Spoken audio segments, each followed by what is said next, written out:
আমরা সবাই সুখী হতে চাই। পৃথিবীর প্রতিটা মানুষ সুখ আর শান্তি খুঁজে বেড়ায়, কিন্তু ব্যাপার হলো যতই আমরা সুখ খুঁজে বেড়াই, সুখকে ঠিকভাবে ধরতে পারি না। অনেক সময় মনে হয় যদি আমার আরও টাকা থাকতো তাহলে আমি সুখী হতাম, যদি আমার বড় বাড়ি থাকতো, যদি আমার গাড়ি থাকতো, যদি সবাই আমাকে সম্মান করত, তবে হয়তো আমি সুখী হতাম। কিন্তু বাস্তবতা হলো সুখ নামের জিনিসটি বাইরে কোথাও লুকানো নেই। সুখ আসলে আমাদের ভেতরেই জন্ম নেয়। একবার ভাবুন তো, পৃথিবীতে কত মানুষ আছে যাদের কাছে কোটি কোটি টাকা আছে, সব ধরনের সুযোগ সুবিধা আছে, অথচ তাদের মুখে কোনো হাসি নেই। আবার কত মানুষ আছে যাদের কাছে সামান্য কিছু আছে, তবুও তারা হাসি মুখে বেঁচে থাকে। কেন এমন হয়? কারণ সুখের আসল রহস্য লুকিয়ে আছে আমাদের দৃষ্টিভঙ্গিতে। আমরা জীবনকে কিভাবে দেখি সেটাই নির্ধারণ করে আমরা সুখী হব নাকি অসুখী হব। সুখের শুরু হয় কৃতজ্ঞতা থেকে।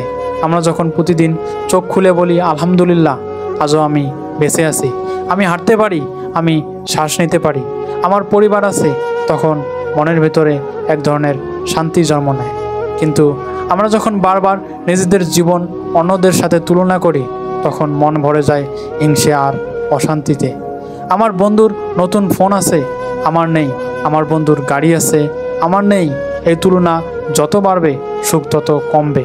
তাই আসল সুখ পেতে হলে আমাদের প্রথমেই তুলনা ছেড়ে কৃতজ্ঞতা শিখতে হবে। সুখের আরেকটি বড় রহস্য হলো অন্যকে দেওয়া। মানুষ যত বেশি নিজের জন্য জমাতে চায়, ভেতরে ভেতরে সে তত খালি হয়ে যায়। কিন্তু যখন কেউ অন্যকে কিছু দেয়, তখন তার ভেতরে অদ্ভুত শান্তি জন্ম নেয়। একবার কল্পনা করুন, রাস্তায় হাঁটতে হাঁটতে আপনি দেখলেন এক বৃদ্ধ ভারী ওজনের ব্যাগ নিয়ে হাঁটছে। আপনি যদি গিয়ে তার ব্যাগটা ধরতে সাহায্য করেন, তখন সে হয়তো আপনাকে ধন্যবাদ দেবে, হয়তো তার মুখে একটু হাসি ফুটবে।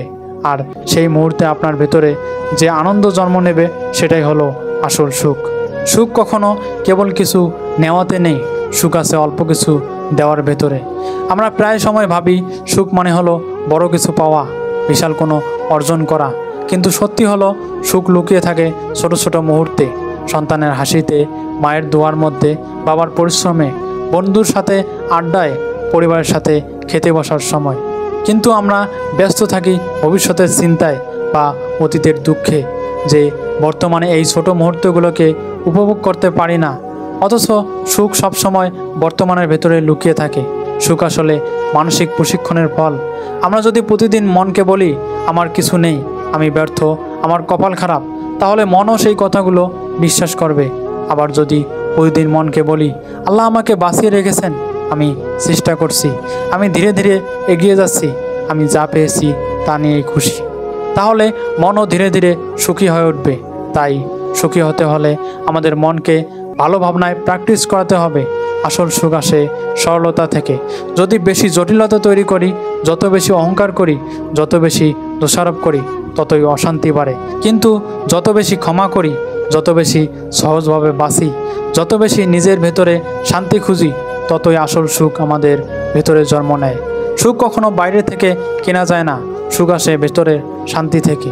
এবার ভাবুন, রাতের বেলা যখন আপনি ঘুমাতে যান, যদি আপনার মনে কারো প্রতি রাগ না থাকে, কারো প্রতি হিংসা না থাকে, যদি আপনার মন শান্ত থাকে, তাহলে কি সেটাই আপনার আসল সুখ নয়? হ্যাঁ, সুখ মানে হলো ভেতরের শান্তি। তাই যদি জিজ্ঞাসা করেন আসল সুখ কিভাবে পাওয়া যায়, উত্তর খুব সহজ। সুখ হলো একটি যাত্রা, যা প্রতিদিন আমাদের মন আর দৃষ্টিভঙ্গির ভেতর দিয়ে তৈরি হয়। আপনি যদি সত্যি সুখী হতে চান, তাহলে বড় স্বপ্ন পূরণ হওয়ার অপেক্ষায় থাকবেন না, বরং প্রতিদিনের ছোট ছোট মুহূর্তগুলোকে উপভোগ করুন। পরিবারকে সময় দিন, বন্ধুদের সাথে হাসুন, কারো পাশে দাঁড়ান, নিজের ভেতরে শান্তি তৈরি করুন। আর তখনই বুঝবেন সুখ কখনো বাইরে লুকানো ছিল না, সুখ সবসময় আপনার ভেতরেই ছিল।